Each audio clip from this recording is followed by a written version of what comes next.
So guys, कल CLAT consortium ने अपने 2026 का सैम्पल पेपर रिलीज किया है। 3 सब्जेक्ट्स का रिलीज किया था, आज चौथे का भी रिलीज कर दिया, क्वांटिटेटिव एप्टीट्यूड का। तो अगर आपने नहीं देखा तो जाके उसको देखो। अब ऑब्वियसली पेपर के अंदर there were some surprises. Analytical reasoning questions थे सीटिंग अरेंजमेंट के ऊपर। लीगल के अंदर असर्शन रीजन बेस्ड क्वेश्चंस थे, प्रिंसिपल फैक्ट बेस्ड क्वेश्चंस थे। ओवरऑल इस सरप्राइजेस को हम ऑब्वियसली डील करेंगे। मैं आपको थोड़ी स्ट्रैटेजी भी बताऊंगा जिसको आप फॉलो कर सकते हो। बट एक बहुत ही फनी चीज़ हुई है जो हमें लग रहा है, a lot of people have claimed also, कि एआई का यूज करा गया। And obviously there are some tools जिनसे आप चेक कर सकते हो, जैसे क्विलबॉट और ऐसे बहुत सारे। बट आप सीधा मतलब खुद देख के भी वो चीज फिगर आउट कर सकते हो, और वो मैं आपको दिखाता हूँ कैसे। आई एम सेइंग कि यस इट सेज कि देयर इज डेफिनेटली एआई का use. I am not concluding दिल पक्का पक्का, बट एक ऐसी चीज हुई है जिसे देख के आप बोल सकते हो। तो चलो मैं अपने डिवाइस पे आपको दिखाता हूँ, ठीक है। तो गाइज ये क्वेश्चन पेपर है ऑब्वियसली मेरे सामने, एंड मैंने क्वांटिटेटिव का भी खोल रखा है, लीगल का भी खोल रखा है, लॉजिकल का भी खोल रखा है। अब लीगल में there is something very funny, that is, ये देखो पूरा पैसेज है, ठीक है। अब इस क्वेश्चन को देखो, क्वेश्चन 1, एंड इसमें देखो ये 3 ऑप्शन तो यार बिल्कुल ही छोटे हैं, ठीक है। बट ये ए ऑप्शन, ये कितना बड़ा है, राइट। और इसका आंसर क्या है? पहले का answer is legal reasoning MCQs, पहले का आंसर इज ए, ठीक है। सेकंड वाला देखो, सेकंड में ये इन्होंने फिर से यही कर रखा है कि सबसे बड़ा ऑप्शन जो है बी ऑप्शन, क्या वो आंसर है? यस, इसका भी आंसर ऑप्शन बी है। फिर अगली चीज, क्वेश्चन 3 में ऑप्शन सी, इसमें आंसर क्या है? क्वेश्चन 3 में ऑप्शन सी, ये दिस इज द आंसर। फिर ऐसे आगे चलो, क्वेश्चन 4 में बी, और इसमें क्या आंसर है?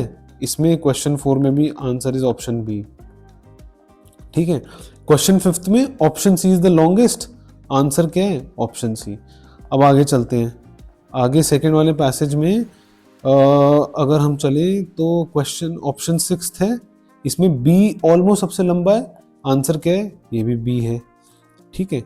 इस वाले में 7th वाले में यस ए सबसे लंबा लग रहा है, इसका भी आंसर ए है, although it is close. I would not say paper में ऐसा करना, but this is something I notice. Assertion reason question में ये चीज नहीं अप्लाई हो रही। क्वेश्चन 9th जो है उसमें भी नहीं अप्लाई हो रहा। Now when I talk about this one, question 10th, ठीक है, ये क्वेश्चन 10th है, हाँ। इसमें सबसे लंबा ऑप्शन कौन सा है? Option B. तो क्वेश्चन 10th देखते हैं, क्वेश्चन 10th का आंसर, इसका आंसर भी बी, ठीक है। फिर आगे चलते हैं, इसमें 11th वाले में, इसमें सबसे लंबा ऑप्शन कौन सा है? 11th का सबसे लंबा ऑप्शन इज ऑप्शन ए, इसमें भी यही चीज़ है। अब ये मेरे को बड़ी वियर्ड लगी यार। नॉर्मली ये एआई जनरेटेड जो क्वेश्चन होते हैं उसमें यही होता है, एआई नॉर्मली सबसे लंबे क्वेश्चन का मतलब सबसे लंबे ऑप्शन को ही आंसर बनाता है। बाकियों को देख लेते हैं। वैसे ओवरऑल लॉजिकल में इन्होंने सारा पेपर ठीक है, बस इन्होंने एनालिटिकल रीजनिंग के क्वेश्चन डाल रखे हैं ऑन सिटिंग अरेंजमेंट। एंड जहाँ पे हम क्वांटिटेटिव की बात करें, क्वांटिटेटिव में there are questions on percentages, there are questions on ratio proportion, थोड़ा बहुत प्रॉफिट लॉस है, नहीं है सच तो प्रॉफिट लॉस नहीं है, नहीं इसमें तो नहीं है। बट हाँ, वो जो 4 टॉपिक मैंने बता रखे हैं वीडियोस में वही नॉर्मली आते हैं, ठीक है। सो ये था मेरा क्वेश्चंस वाला। तो यार जिस किसी ने भी लीगल रीजनिंग का सेक्शन बनाया होगा, there are chances definitely AI को यूज किया है। आप देख के बता सकते हो, ठीक है। आपको किसी और टूल की जरूरत नहीं है चेक करने के लिए। नाउ अब इसको कैसे डील करना चाहिए यार? डील करने का सिंपल सा तरीका ये है कि अभी तक पिछले 4-5 साल में whenever they release sample paper, इन्होंने बहुत ज़्यादा सैम्पल पेपर से रिलेटेड चीज़ें नहीं डाली हैं। और this is a trend which has been going on, and sample paper has created a lot of anxiety among students, but there is no need to be anxious because questions का level तो simple ही है, ठीक है।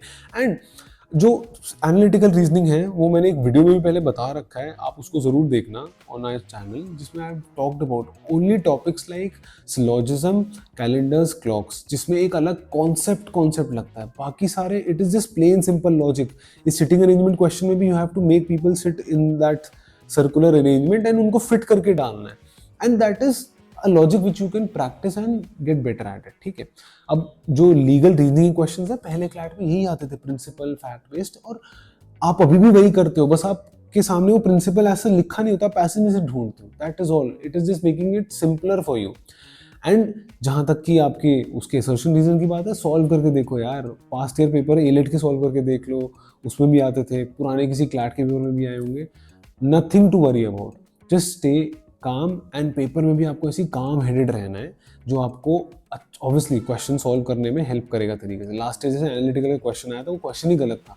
somebody who was calm inside the paper would have easily understood that and left that, but some people were not calm और उन्होंने वहीं पे सफर किया। ठीक है, तो आपको कोई भी ऐसा कोई डाउट हो, do let me know in the comment section and thank you so much.